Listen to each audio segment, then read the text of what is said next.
Hi welcome friends welcome to Saturday special. So ఈ week ఈ week జరిగిన వారం స్టోరీ ఏంటంటే కొంచెం మార్కెట్లో సెల్లింగ్ ప్రెషర్ వచ్చింది. సో ఆ selling pressure that was aggravated by Fridays fall. Friday పెద్దగా ఏం తగ్గలేదనుకోండి, కొంచెం లెస్ దాన్ 1%. కానీ దాని ఇంపాక్ట్ మాత్రం ఉంది. ఏంటంటే ఇజ్రాయెల్ ఇరాన్ మీద అటాక్ చేసింది అని. ఇజ్రాయెల్ ఇరాన్ కూడా రెండు కూడా ఏంటంటే కొంచెం కరడు కట్టినటువంటి ఈ వీళ్ళు ఏంటంటే కొంచెం ఎక్స్ట్రీమ్గా ఉంటుంది వాళ్ళ అప్రోచ్. అందువల్ల ఆ, కొద్దిగా మార్కెట్ ఎఫెక్ట్ అయింది. దానివల్ల ప్రాబ్లమ్స్ అంటే అగ్రివేట్ కాకపోవచ్చు అని. బట్ మార్కెట్ మాత్రం తగ్గింది. ఇప్పుడు మనకి నెక్స్ట్ లెవెల్స్ ఏంటంటే 24,500 550 చాలా స్ట్రాంగ్ లెవెల్. అది బ్రీచ్ అవ్వకపోవచ్చు. 24,500 లెవెల్స్ దగ్గర మంచి సపోర్ట్ ఉంది. సో అందువల్ల ఏంటంటే మార్కెట్ ఇంప్రూవ్ అవ్వచ్చు, అట్లీస్ట్ పెద్దగా పడకపోవచ్చు. బట్ ఒకసారి చూసిన తర్వాత let us see what could happen. చూడండి, ఇది 24,500 లెవెల్. ఈ 24,500 లెవెల్ బ్రీచ్ కాకపోవచ్చు. అంత ఏదో భీకరమైనటువంటి యుద్ధ వాతావరణం నెలకొని ఉంటే తప్ప ఇది బ్రీచ్ కాకపోవచ్చు. అంటే ఇక్కడి నుంచి ఖచ్చితంగా ఇక్కడికి రాకపోవచ్చు. ఒకవేళ వచ్చినా పికప్ అవ్వచ్చు. కానీ ఇది బ్రీచ్ చేస్తే మాత్రం నెక్స్ట్ లెవెల్ మళ్ళీ 24,000 ఒక్కంది రిస్కీయే. మళ్ళీ 24,000 లెవెల్కి వచ్చేసినట్టే. 25,000 నుంచి 24,000కి. ఇది రిస్కీ ప్రపోజిషన్. ఈ పాసిబిలిటీ చాలా తక్కువగా ఉంది. ఎందుకంటే 200-డే మూవింగ్ యావరేజ్ దగ్గరికి రావటానికి పాసిబిలిటీ చాలా తక్కువ. ఇప్పుడు ఉన్న పరిస్థితులను బట్టి ఎక్కువ నెగిటివ్గా తీసుకోవాల్సిన అవసరం కూడా లేదు మార్కెట్లో. ఎందుకంటే ఇదంతా మామూలే. ఈ మార్కెట్లు మామూలే. కొద్దిగా గ్లోబల్గా డిస్టర్బెన్స్ ఉన్న బట్టి తగ్గాయి. అయితే గ్లోబల్ డిస్టర్బెన్సెస్ తోటి వచ్చే ఇబ్బంది ఏంటంటే మన క్రూడ్ ఆయిల్ ధరలు పెరిగిపోతే చాలా ఇబ్బందిగా ఉంటుంది. ఎట్లా అంటే చూడండి, క్రూడ్ ధరలు 60 నుంచి 65 డాలర్ల రేంజ్లో నడిచింది చాలా రోజులు. సడన్గా ఇప్పుడు ఈ వార్ సిచ్యువేషన్లో $74-75 వచ్చేసింది బ్రెంట్ క్రూడ్. $74-75 అంటే చాలా ఎక్కువ ఈ మధ్యకాలంలో. ఇది సస్టైన్ అయితే 70 సస్టైన్ అయితే మార్కెట్లో కొంచెం కరెక్షన్ రావచ్చు. ఎఫ్ఐఐస్ అయితే అగ్రెసివ్గా ఏమి అమ్మటం లేదు. ఆల్రెడీ అమ్మున్నారు కదా, బాగానే అగ్రెసివ్గా అమ్మటం లేదు. నిన్న కూడా 1,200-1,300 కోట్లకి అమ్మారు. తక్కువే. ఫ్రైడే మన వాళ్ళ 3,000 కోట్లకు కొన్నారు, డబుల్ కొన్నారు. అందువల్ల ఏంటంటే నిన్న మార్కెట్ పడలేదు పెద్దగా.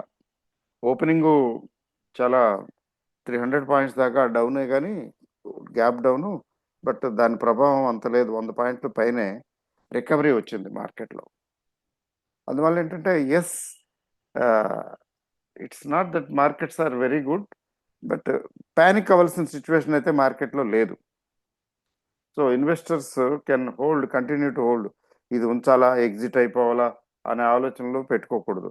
ముఖ్యంగా ఇన్వెస్టర్లు ఏంటంటే జనరల్గా కొన్న తర్వాత పడేయటమే.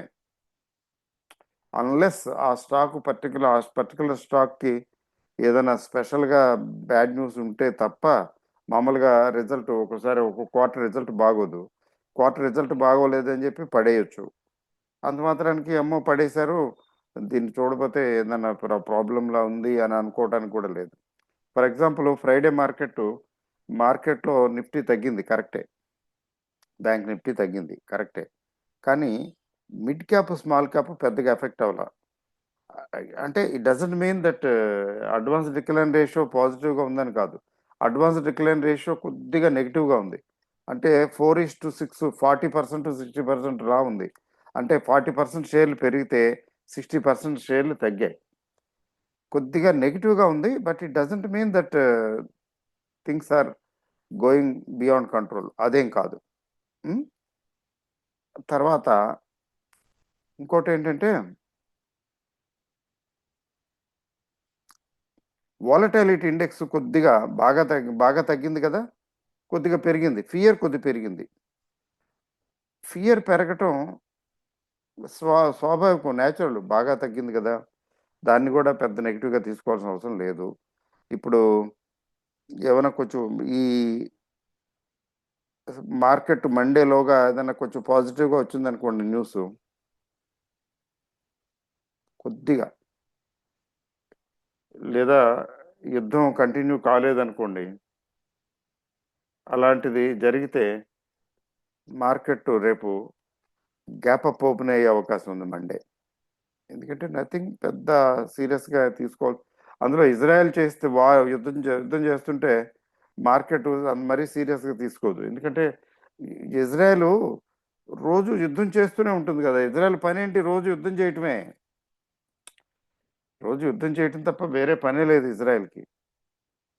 ఒకరోజు చస్తే ఎవడైనా ఏడుస్తాడు, కానీ రోజు చస్తే ఎవడేడుస్తాడు? అందువలన there is nothing to worry, there is nothing to panic about Israel war with any country. But ఇనిషియల్గా కొంత దెబ్బ ఉంటుంది. ముఖ్యంగా ఆయిల్ సప్లైస్ ఎఫెక్ట్ అయితే మాత్రం, ఇప్పుడు చూడండి, క్రూడ్ ధరలు అమాంతంగా $10 పెరిగిపోయినాయి. ఇండియాకి ఇండియాకి చాలా పెద్ద తలనొప్పి అండి, చాలా పెద్ద తలనొప్పి.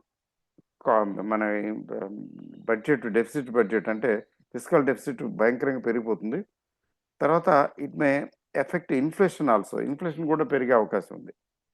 దానివల్ల ఏంటంటే కొంచెం మార్కెట్లు కొద్దిగా సబ్డ్యూడ్గా ఉండొచ్చు. But it doesn't mean that we're going to be hit.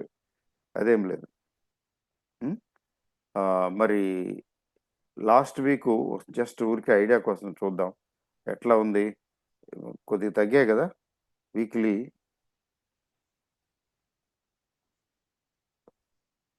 Weekly చూద్దాము. వీక్లీ క్యాండిల్ స్టిక్ నిఫ్టీ చూడండి, పెద్ద రెడ్ క్యాండిల్ 25,172 నుంచి ఈ వారం బాగా కిందకు కూడా వెళ్ళిందిలేండి. 24,450 బిలో 24,500కి వెళ్ళింది. బట్ రికవర్ అయింది కదా.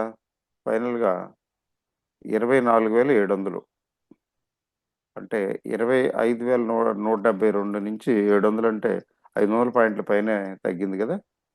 మోర్ దెన్ 500 పాయింట్స్ ఒక వారంలో తగ్గింది. This is not a good news. But ఇది ఎక్స్టెండ్ అవుతుందా? ఈ తగ్గటం ఎక్స్టెండ్ అవుతుందా, లేకపోతే రికవరీ వస్తుందా, మనం వేచి చూడాలి. అయితే ప్రీవియస్ వీక్, అంతకుముందు వారం ఎక్కడి నుంచి అయితే 24,600 నుంచి 650 నుంచి 25,000కి ప్రీవియస్ వీక్ ఎక్కడైతే పైకి వెళ్ళిందో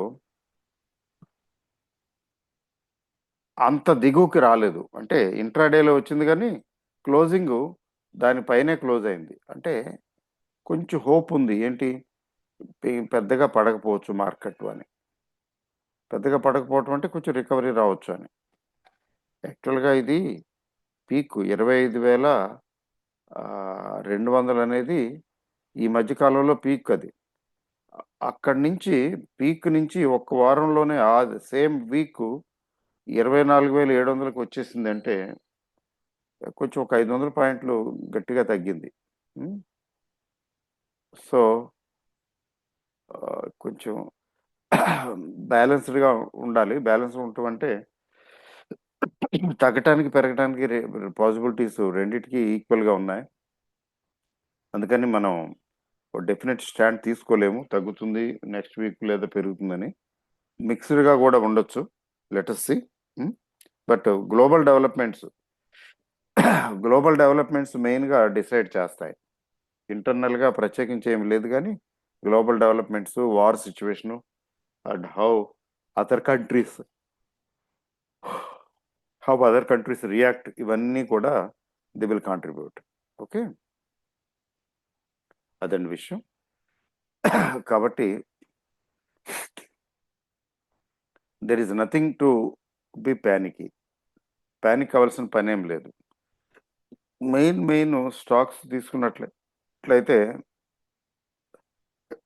రిలయన్స్ ఇండస్ట్రీస్ కొద్దిగా వీక్నెస్ అనిపించినా ఓవరాల్గా బాగా పెరిగింది. 1400 నుంచి 1600 దాకా వెళ్ళింది కదా. సో ఇదేంటిది, there is something wrong with this. వదిలేయండి, it's not sowing.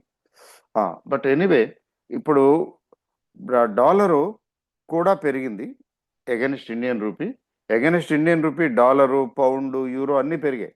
Japanese yen అన్నీ పెరిగాయి. అంటే రూపీ వీక్ అయింది. రూపీ వీక్ అవటం యాక్చువల్గా చెప్పాలంటే ఐటీ కంపెనీలకి, ఎక్స్పోర్ట్ కంపెనీలకి అడ్వాంటేజ్ కదా. అందువలన ఐటీ స్టాక్స్ పికప్ అవ్వచ్చు. It's possible that IT stocks will pick up in the coming week. Let us see. But crude ధరలో ఏమాత్రం కంట్రోల్గా ఉన్నా, ఏమాత్రం కొంచెం తగ్గుముఖం పట్టినట్టు ఉన్నా, మళ్ళీ మార్కెట్ పికప్ అయిపోతుంది, గట్టిగా పికప్ అవుతుంది. ఈలోగా మాత్రం ఇబ్బందే. సో తటస్థ వైఖరి, తటస్థ విధానం అవలంబించటం శ్రేయస్కరం. అంటే బయింగ్ వద్దు, అలా అని సెల్లింగ్ చేయొద్దు. సెల్లింగ్ చేయాల్సినంత ప్యానిక్ సిచ్యువేషన్ ఏం లేదు. మనం బయింగ్ చేద్దామా అంటే వెయిట్ అండ్ వాచ్ మోడ్లో ఉంటే బాగుంటుంది అన్నదే అర్థమవుతున్నది. ఓకే అండి. So all the best, have a happy weekend. Monsoon కూడా వచ్చేస్తున్నది ఆంధ్ర, తెలంగాణలో. వచ్చేసినట్టే almost. Enjoy. Bye, thank you very much and good night.